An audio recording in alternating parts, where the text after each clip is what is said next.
जय Hind guys. Now start और next video lectures. अब हम लोग इसके जो वीडियो लेक्चर्स हम लोगों का था, हम लोगों ने देखा ये कि जो नंबर्स ऑफ द होमोमॉर्फिज्म थे कैसे बन रहे थे, इसमें कुछ एग्जांपल लेकर के हम लोगों ने वर्क किया। अब इसमें एक चीज़ मेरी बची हुई है, isomorphism and fundamental theorem of the homomorphism. उसके बाद हम लोग कॉम्पिटिशन्स के IITs MCISR गेट के हम लोग क्वेश्चंस जो है सॉल्व करेंगे, TIFR NBHM जितने सारे हैं। तो हम सोच रहे हैं कि इसका इम्पोर्टेंस बहुत ज़्यादा है, बहुत सारे क्वेश्चनों में आया है, तो इस चीज़ को थोड़ा हम पूरा कर दें। इस लेक्चर में हम इसकी बात करने जा रहे हैं क्योंकि इसका बड़ा यूज आने वाला है कि ये जो हमारा आइसोमॉर्फिज्म है, आइसोमॉर्फिज्म ऑफ द ग्रुप क्या है। तो नाउ स्टार्ट हियर। तो what is the isomorphism? Isomorphism, what is the meaning of the isomorphism? Actual में आइसोमॉर्फिज्म भी एक मैपिंग है। Again this is a mapping here. जैसे होमोमॉर्फिज्म हमारी मैपिंग है, होमोमॉर्फिज्म इज ए मैपिंग, और वो जो मैपिंग है हमारी क्या है, वो दो ग्रुपों के बीच में है। F be a mapping from a group G to a group G dash such that F of x y is equal to f of x f of y हो जाए into for all x y belongs to G. तो ये कहा जाता है कि जो mapping इस तरीके से डिफाइंड की गई है, जो इस रूल को फॉलो करती है, वो मेरी होमोमॉर्फिज्म है। तो मैपिंग होमोमॉर्फिज्म है, दो ग्रुपों के बीच में मैपिंग इस क्राइटेरिया को सेटिस्फाई कर जाए तो this is the known as the homomorphism. अच्छा, अब आइसोमॉर्फिज्म क्या है, बस इसकी थोड़ी सी आइडिया यहाँ एक्सटेंड कर देते हैं, वो आइसोमॉर्फिज्म हो जाती है। ये होमोमॉर्फिज्म आइसोमॉर्फिज्म कही जाएगी when F is 1 1 and on 2। Meaning क्या हो गई कि अगर हमारे पास कोई होमोमॉर्फिज्म्स दिया हुआ है किसी ग्रुप्स के बीच में और वो होमोमॉर्फिज्म्स 1 1 एंड ऑन 2 हो जाए तो डेफिनेटली उस होमोमॉर्फिज्म्स को ही हम लोग आइसोमॉर्फिज्म कहते हैं। तो a mapping is said to be isomorphism if first it is homomorphism, second it is 1 1 and last is what, it is on 2। तो अब तो मुझे उम्मीद है कि डिफिनीशन सीधे सपाट दी जा सकती है। कैसे लिखेंगे? A homomorphism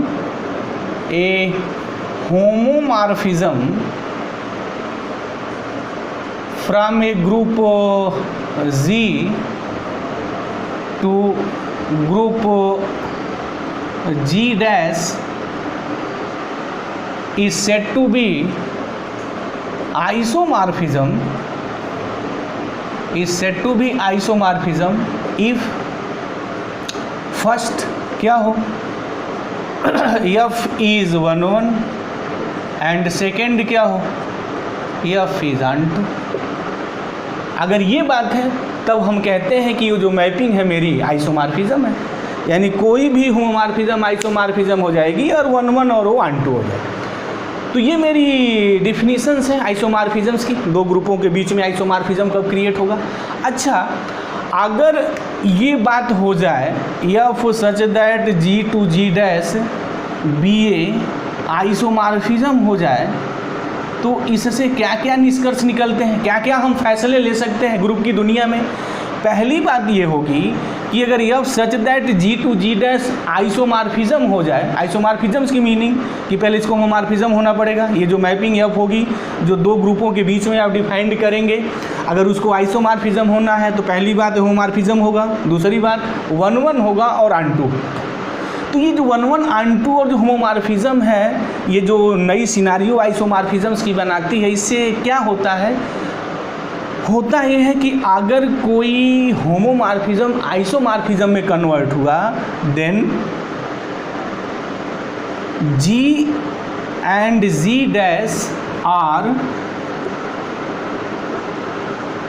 abstractly identical. ये बात बड़ी इंपॉर्टेंट निकल के आती है, आइसोमॉर्फिज्म से बात बड़ी इंपॉर्टेंट निकल के आती है कि अगर एफ आइसोमॉर्फिज्म हो जाए तो ये ग्रुप और ये ग्रुप जो है एब्स्ट्रैक्टली आइडेंटिकल हो जाते हैं। ये एब्स्ट्रैक्टली आइडेंटिकल की मीनिंग क्या है?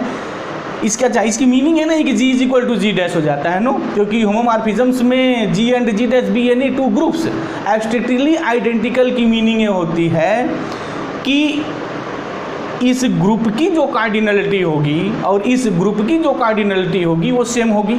जो numbers of the element G में होंगे वो जी डैश में सेम होंगे।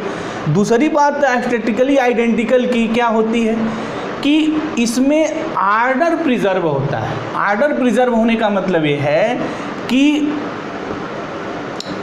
अगर ए जी का एलिमेंट है और इसका आर्डर n है तो ए मैप किससे होगा, एफ ऑफ ए से, राइट। एफ लगा देंगे तो मैप हो गया। अब जो भी निकल के एलिमेंट जी डैश में आए तो इसका भी जो आर्डर होगा वो n होगा।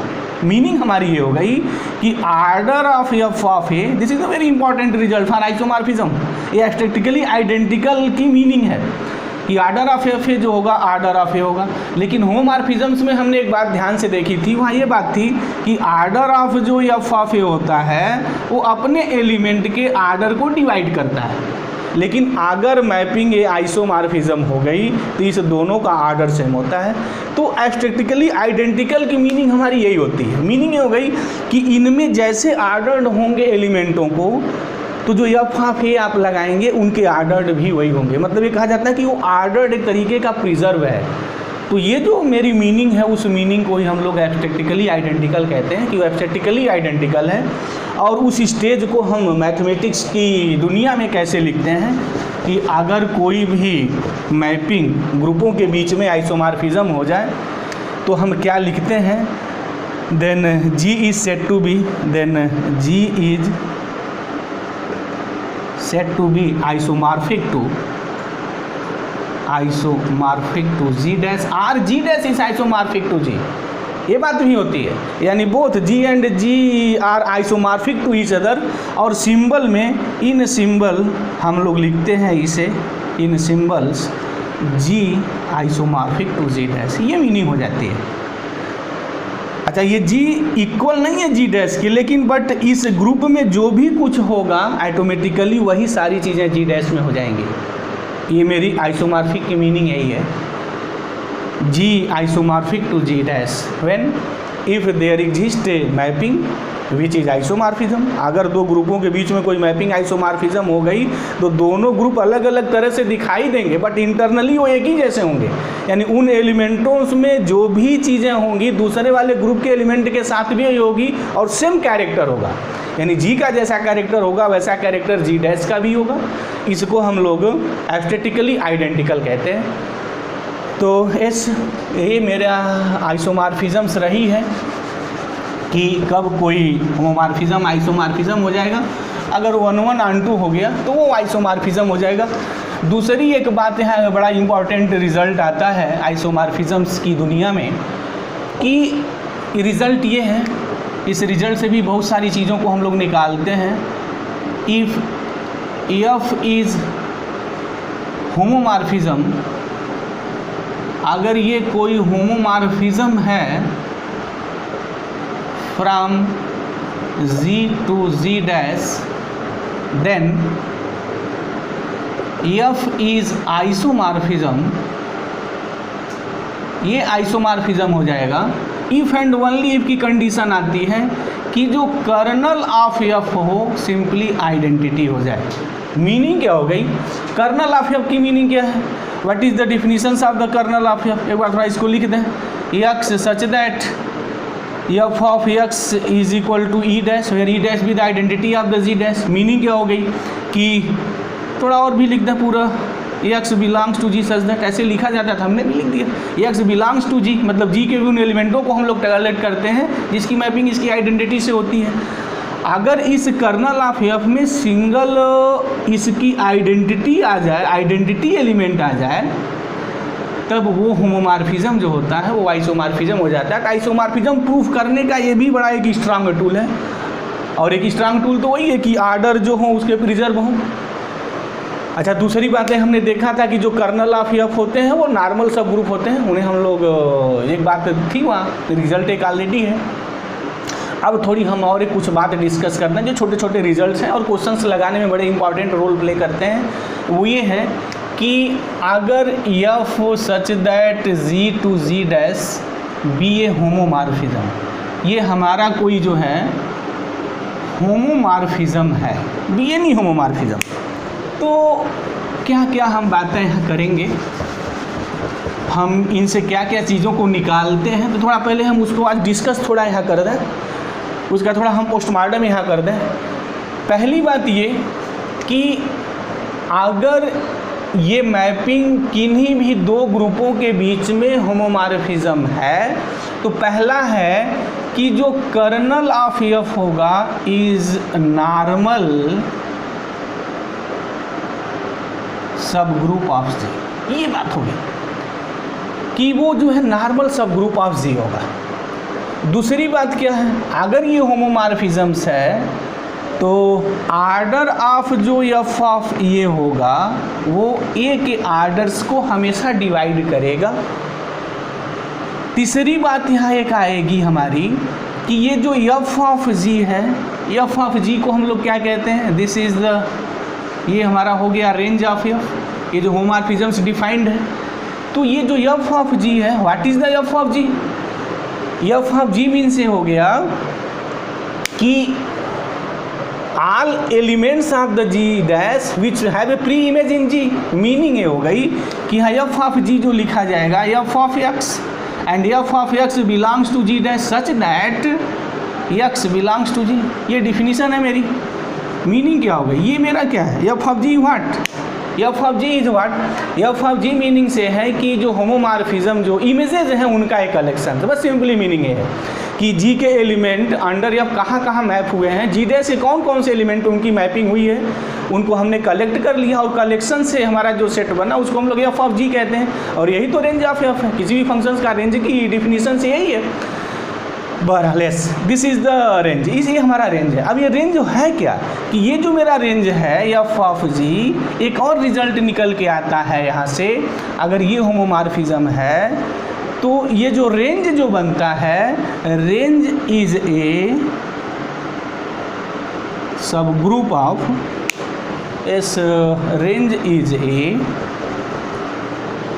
सब ग्रुप ऑफ जी डैश। और दूसरी बात है कि ये एफ ऑफ जी जो रेंज है ये जरूरी नहीं है नॉर्मल हो। It is not necessary that, it is not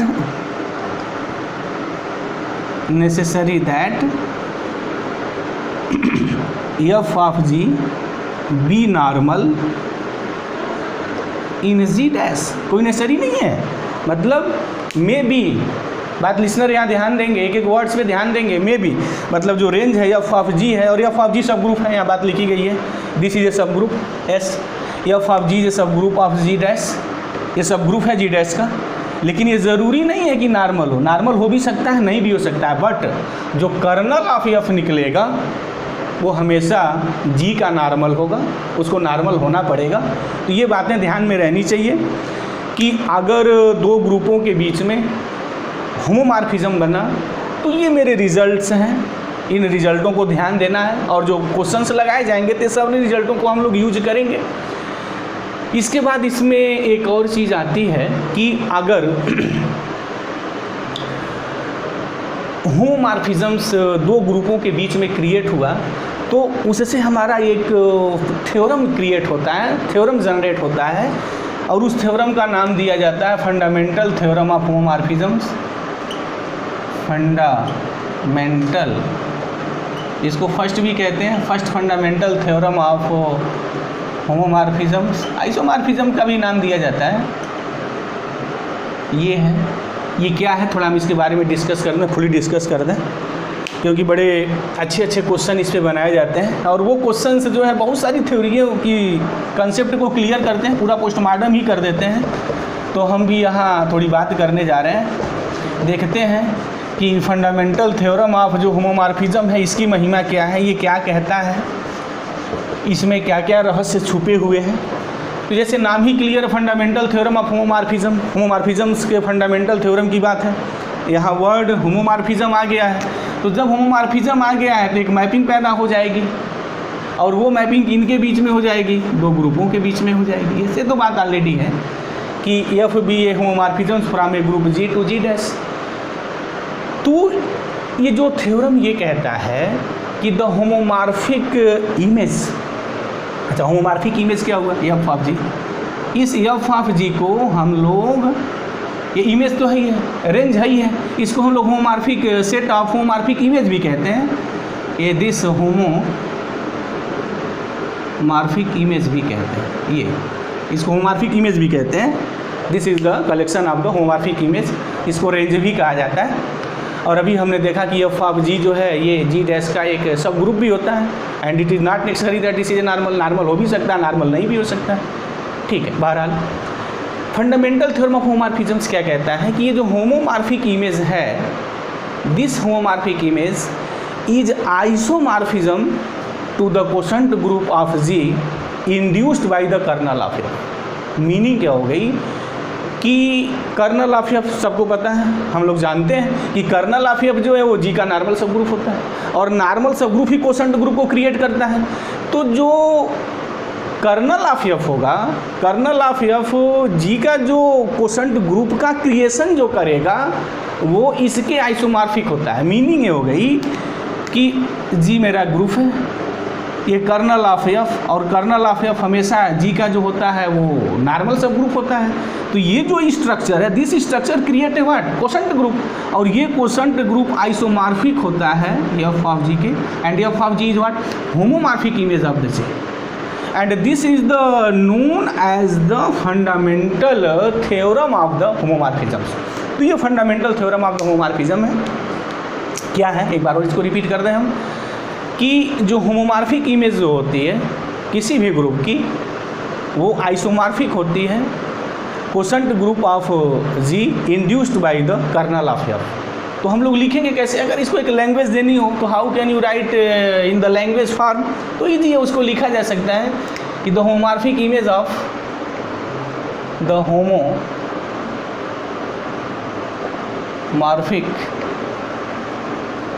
image of a group Z is isomorphism or is isomorphic to the quotient group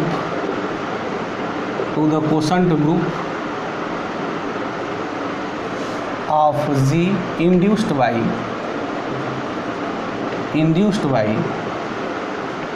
kernel of F। that is, क्या पूरी बात मेरी हो गई? This is the quotient group of G induced by the kernel of F. This is the isomorphic to F of G. This is known as the fundamental theorem of the group homomorphisms, and this is the first fundamental theorem of the isomorphisms की भी बात होती है। yes. ये बड़ा मेरा important result है कि अगर हम लोग दो ग्रुपों के बीच में होमोमॉर्फिज्म्स क्रिएट कर दें तो कर्नल ऑफ एफ मैं निकाल सकता हूँ। तो कर्नल ऑफ एफ इससे जो कोशेंट ग्रुप जो क्रिएट होगा इसके आइसोमॉर्फिक हो जाएगा। अच्छा, अभी हमने कहा कि अगर दो ग्रुप आइसोमॉर्फिक हैं तो एक वर्ड से यहाँ निकलता है, ये एब्स्ट्रैक्टली, ये जो एब्स्ट्रैक्टली आइडेंटिकल है, इसकी मीनिंग क्या है? ये ग्रुप सेम नहीं है, बट इस ग्रुप के जो अंदर जो एलिमेंट हैं, जो ड्रामा करेंगे, जिस स्तर की ड्रामा करेंगे, जो भी चीज़ें होंगी एफ ऑफ जी के अंदर जो एलिमेंट आएंगे उसी तरीके के वहाँ ड्रामा होंगे, और एब्स्ट्रैक्टली आइडेंटिकल की मीनिंग यही होती है। तो जी यानी G, this quotient group is isomorphic to the F of G. एक बात यहाँ और आती है, एक और यहाँ रिजल्ट एक क्रिएट होता है कि अगर if G is a finite group, अगर मेरा कोई ग्रुप फाइनाइट है तो क्या होगा, जरा यहाँ देखते हैं। अगर ग्रुप फाइनाइट हो गया तो इसकी मीनिंग ये हो गई कि उसमें जो नंबर ऑफ एलिमेंट्स हैं वो फाइनाइट्स हैं। ये ग्रुप जी मेरा फाइनाइट है, yes, this is A finite group, और एच इसका कोई एक नॉर्मल सब ग्रुप है, एच भी ए नॉर्मल सब ग्रुप ऑफ द जी। तो हम ये जानते हैं कि किसी भी ग्रुप का नॉर्मल जो सब ग्रुप होता है वो कोशेंट ग्रुप को क्रिएट करता है। तो this is the quotient group, is a quotient, this is the quotient group, ये हमारा कोशेंट ग्रुप है। तो order of G by H हमने लिखा था कि अगर ये कोशेंट ग्रुप है तो this equal to order of G upon order of H, ये बात होती है this. If G is finite, अगर जी हुआ फाइनाइट, लेकिन अगर जी फाइनाइट नहीं है तो बात नहीं होगी। अगर जी फाइनाइट ग्रुप है तो ये बात होगी वहाँ।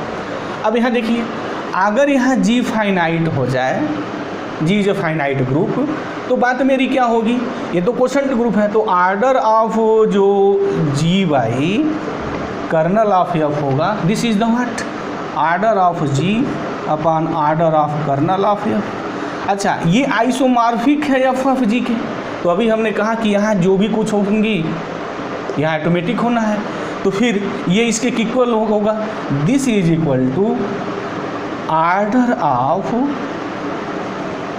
This f of G, homomorphic image of the G, क्योंकि this is the isomorphic to this, तो इसका जो भी कुछ आर्डर होगा इसका वो आर्डर होना पड़ेगा। अभी हमने बात की एब्स्ट्रैक्टिकली आइडेंटिकल, तो उसकी मीनिंग यही है कि इसका जो आर्डर होगा, इसका जो आर्डर होगा, इसका आर्डर होना पड़ेगा। अब order of G upon order of kernel of F is equal to order of F of G, meaning क्या हो गई कि मेरा एक रिजल्ट बन गया कि जो होमोमॉर्फिक जो इमेज बनेंगे उनका जो आर्डर होगा, order of G upon order of kernel of F होता है। Yes, this is the important thing, kernel of F ये होता है। इफ जी इज फाइनाइट, अगर जी फाइनाइट है, लेकिन अगर जी फाइनाइट नहीं है तो फिर ऐसा हो भी सकता है और नहीं भी हो सकता, लेकिन अगर जी फाइनाइट है तो ये बात वहाँ लिखी जाएगी। ये सब मुझे उम्मीद है कि ये बात जो है first fundamental theorem of homomorphism क्या है, आइसोमॉर्फिज्म्स क्या है, ये बात मेरी क्लियर हो गई। अब इसमें थोड़ा हम एक एग्जांपल देखना चाहते हैं कि आइसोमॉर्फिज्म्स कैसे क्रिएट करते हैं, आइसोमॉर्फिज्म एग्जिस्ट होंगे या नहीं होंगे। तो बहुत सारी बातें हैं, लेकिन यहाँ एक बात मैं कह देना चाह रहा हूँ कि ये कोई ज़रूरी नहीं है कि हर ग्रुपों के बीच में आइसोमॉर्फिज्म्स निकले ही निकले।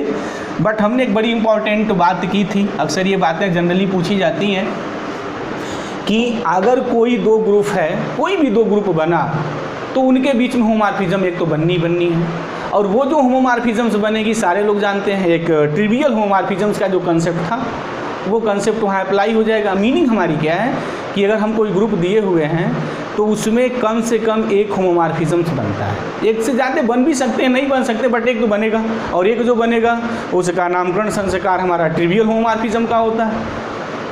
अब आइसोमॉर्फिज्म बनेंगे या नहीं, थोड़ा हम उस बात को यहाँ कहना चाह रहे हैं, क्योंकि ये बड़े इंपॉर्टेंट चीज़ें हो जाती हैं। एक लिसनर के दिमाग में ये चीज़ें आती हैं, जैसे अभी हमने बात समझाई कि ग्रुप की दुनिया में अगर कोई दो ग्रुप दिया है तो होमोमॉर्फिज्म बनेगा, एटलीस्ट वो ट्रिवियल बनेगा। बट क्या आइसोमॉर्फिज्म में भी ऐसा होता है क्या?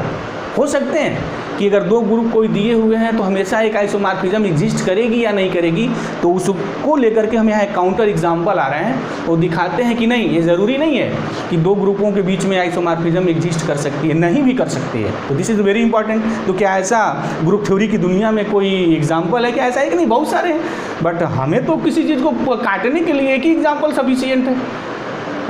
गुलिस्ता पर बात करने के लिए तो एक ही उल्लू काफ़ी है ना, बहुत सारे उल्लुओं की आवश्यकता नहीं है। तो मतलब है मैं एक काउंटर एग्जाम्पल यहाँ खड़ा कर दे रहा हूँ और दिखा दूंगा कि नहीं आइसोमॉर्फिज्म नहीं होगी, बट होमोमॉर्फिज्म तो होगी एटलीस्ट, क्योंकि वो जो ट्रिवियल होमोमॉर्फिज्म का कंसेप्ट है किन्हीं भी दो ग्रुपों के बीच में एग्जिस्ट करेगा। तो ना यहाँ देखते हैं कि एग्जाम्पल ले लेते हैं, वो काउंटर एग्जाम्पल है, बड़ा इंपॉर्टेंट वर्क करता है। आगे जब भी क्वेश्चन सॉल्व करेंगे तो भी लिसनर के बाद दिमाग में रहनी चाहिए, क्योंकि जब हम क्वेश्चन सॉल्व करेंगे और बहुत जल्द हम लोग वीडियो लेक्चर से क्वेश्चन सीरीज जो है नेट गेट और TIFR IIT JAM पे लाने जा रहे हैं, तो अब इन सब बातों को वहाँ मैं बताऊँगा कि ना, ये हम जब चीज़ें को थ्योरी में डिस्कस कर रहे थे तो देखिए थ्योरी के चीज़ों को, थ्योरी के कंसेप्ट को एग्जामिनर ने कैसे ट्विस्ट किया है, तो उस ट्विस्ट को भी आप लोग देखेंगे। बहरहाल पहले हम इसको यहाँ डिस्कस कर रहे हैं, एक काउंटर एग्जाम्पल ला दें यहाँ कि लेट, या ऐसे कह दें, ये प्रूफ कर दें there does not exist isomorphism from Q plus मतलब set of rational number and addition is group to Q star into, this is the meaning what Q star is what Q star is Q minus 0, non-zero rational number, and non-zero rational numbers very easily prove that here कि non-zero rational number is a group under multiplications, वो multiplication होता है non-zero, और this is a group under addition, हम बस ये दिखाने जा रहे हैं। अच्छा, इनके बीच में होमोमॉर्फिज्म होगी, एटलीस्ट वन तो होगी। इसका जो आइडेंटिटी, इसके सारे एलिमेंट को आइडेंटिटी से मैप कर दिया जाए, मीनिंग ये हो जाएगी कि एफ ऑफ एक्स, इसमें से एक्स कोई भी एलिमेंट रेशनल नंबर का पिकअप कर लें, इसकी आइडेंटिटी सबको पता है, ऑर्डिनरी अंडर मल्टीप्लिकेशन 1 होती है for all x belongs to Q S, definitely this is homomorphisms. अब जब आइडेंटिटी में सारे एलिमेंट मैप कर दिए जाते हैं तो उसी को हम लोग ट्रिवियल कहते हैं। होमोमॉर्फिज्म तो है, आप बिल्कुल प्रूव भी कर सकते हैं, बट इनके बीच में आइसोमॉर्फिज्म एग्जिस्ट नहीं करेगी। यहाँ मैं बात तो उस चीज़ को कैसे प्रूव करूँगा, इफ़ पॉसिबल, ऐसा अगर संभव है तो ले लेते हैं, if possible to let F such that Q to Q star is a what isomorphism, ये आइसोमॉर्फिज्म है एक, राइट। अच्छा, यहाँ अगर देखें तो 3 बिलोंग्स क्यू स्टार है, राइट, और ये आप आइसोमॉर्फिज्म्स कह रहे हैं, तो होमोमॉर्फिज्म भी होगा, 1-1 भी होगा और ऑन-टू भी होगा। ऑन-टू होने का क्या मतलब है भाई, सब लोग जानते हैं। ऑन-टू होने का मतलब बस सिंपल इतना है कि इसके जितने भी एलिमेंट होंगे इसके करस्पॉन्डिंग इसमें प्री इमेज मिलेगा। अगर 3Q स्टार से बिलोंग करता है तो definitely there exist an element X belongs Q such that onto है। आइसोमॉर्फिज्म आपने कहा कि from if possible to let is a isomorphism, अगर संभव है तो आइसोमॉर्फिज्म की मीनिंग क्या हो गई कि 1-1 भी होगा, ऑन-टू भी होगा। ऑन-टू का क्या मतलब होता है भाई, इसमें कोई एलिमेंट खाली नहीं बचेगा, क्यू स्टार में जितने भी एलिमेंट होंगे उनके करस्पॉन्डिंग है कि यहाँ प्री इमेज मिलना ही मिलना है। तो हमने लिया 3 बिलोंग्स टू क्यू स्टार, पूरी दुनिया जानती है, this is rational number, mathematics वाले सब लोग ये जान ही रहे हैं। तो इसे करस्पॉन्डिंग क्यू में एक नंबर मिलना चाहिए, सच दैट कैसा होगा भाई, F of X is equal to 3, ये होना चाहिए मेरा। अच्छा, एफ ऑफ एक्स को मैं लिख सकता हूँ F of X by 2 plus X by 2 is equal to 3। अब सीन से होमोमॉर्फिज्म है तो फिर ये प्रिजर्व करेगा, प्रिजर्व ऐसे होगा F of X plus Y, ये अंडर एडिशन है। अब ये जो ब्रेक होगा under multiplication, meaning F of X into F of Y, ये होमोमॉर्फिज्म से ऐसा ब्रेक हो जाएगा। तो फिर क्या होगा यहाँ, F of X by 2 into F of X by 2 is equal to 3। अच्छा, ये होगा क्या है, एफ ऑफ एक्स बाई 2 ये स्क्वायर हुआ इज इक्वल टू 3 हुआ, this implies what, F of X by 2 is equal to √3, this is the √3। ये आ गया। मीनिंग क्या हो गई, अगर आपने कहा कि इनके बीच अगर संभव है तो हमने होमोमॉर्फिज्म आइसोमॉर्फिज्म एक ले लिया। अगर ये आइसोमॉर्फिज्म होगा तो आइसोमॉर्फिज्म की पूरी क्राइटेरिया को फुलफिल करेगा, मतलब ये सारी चीज़ें होंगी, ये सारी चीज़ें होंगी तो ये भी हो जाएगा, ये तो आना ही पड़ेगा क्योंकि आइसोमॉर्फिज्म हो रहा है। अच्छा, अब आपने कहा एक्स बिलोंग्स क्यू कर रहा है, यस, एक्स कोई रेशनल नंबर है, तो मैथमेटिक्स के लोग जानते हैं अगर 2 को मैं डिवाइड कर दूं किसी रेशनल नंबर को तो भी रेशनल नंबर होगा। तो डेफिनेटली एक्स बाई जो 2 है, this x by 2 also belongs Q. अब ये जो अंडर √3 जो रिजल्ट निकल के आएगा ये मेरा क्यू स्टार हो जाएगा, यही तो है मैपिंग की महिमा। अब एक्स बाई 2 मेरा रेशनल नंबर है एस, बट इसकी जो इमेज निकल के आई √3, और पूरी मैथमेटिक्स के लोग जानते हैं तो कॉमन सेंस की बात है, under √3 does not belongs to Q star, ये बात नहीं है, यहाँ हो ही नहीं सकता है। मीनिंग क्या हो गई, एक्स बाई 2 इसमें एक एलिमेंट होगा जो अंडर √3 पे मैप हो रहा है, but under √3 is not a rational number, वो रेशनल नंबर नहीं है। तो इसका मतलब ये हो गया कि ये होमोमॉर्फिज्म पॉसिबल नहीं है, संभव ही नहीं है, बट हमने देखा होमोमॉर्फिज्म है। तो एक एग्जांपल हमने दिया है काउंटर करने के लिए, क्योंकि वो लिसनर जो बिगनर स्टूडेंट्स हैं उनके दिमाग में कभी ये कन्फ्यूजन आता है, कभी कभी लोग सोचते भी नहीं ऐसा हो सकता है क्या, बट चूंकि मुझे रूट्स पे वर्क करने हैं तो सारी पॉसिबिलिटी और सारे काउंटर एग्जांपल को लेके यहाँ रखना है जो मेरे further way higher level mathematic competitions में यूज होने वाले हैं। तो हमारा जो उद्देश्य यहाँ ये चीज़ दिखाने का था सिंपली वही था कि अगर कोई 2 ग्रुप आपको दिया जाए तो आप होमोमॉर्फिज्म तो खड्डे बना देंगे। कैसे होमोमॉर्फिज्म बना देंगे, ये तो बनना ही बनना है, ट्रिवियल तो बन जाएगा, बाकी बनेंगे या नहीं वो अलग मैटर है, कैसे निकालेंगे उसके लिए हमारी सब मैथमेटिक्स रूल्स एंड रेगुलेशन है। बट आइसोमॉर्फिज्म होगा या नहीं, this counter example is sufficient. ये काट दे रहा है, ये काउंटर एग्जाम्पल ये बताता है कि 2 ग्रुपों के बीच में homomorphism already exist, but isomorphism exist करेगा या नहीं ये ज़रूरी नहीं है। तो this is the counter example, और मुझे लिसनर से उम्मीद भी है कि इसको नोट भी किए रहेंगे। ये काउंटर एग्जाम्पल मेरे आगे फर्दर में बड़े काम आएंगे। तो मुझे उम्मीद है कि this lecture is completely understand, ये लेक्चर पूरा समझ में आ गया होगा। Thank you very much guys, जय हिंद।